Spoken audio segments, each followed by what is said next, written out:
बचन जी सरकश अडोल छाती झुकी न सघंदी झुरी सघे थी सदाकतन जे सिजन जे टांडे अवां जी अख बि हुरी सघे थी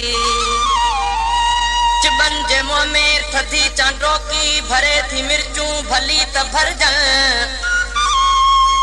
अवां बि पंहिंजूं टलूं वेढ़ायो ॾिसूं अवां जा हवेलियूं थाणा अवां जा फटका अवां जा पतरा ॿिया के आणा ॿिया के माणा असांजी मोकल अथव त करियो सुभाणे जेकी अवां का सजे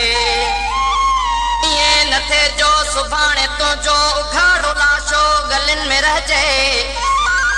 कुतन जे अॻियां गिधन जे अॻियां ख्वार ॾाढो ख़राब थींदो इहो त थोरो वीचार ज़ालिम कॾहिं कलीअ मां गुलाब थींदो शहीद जो रत चवे तो कातिल फुड़े फुड़े जो हिसाब थींदो।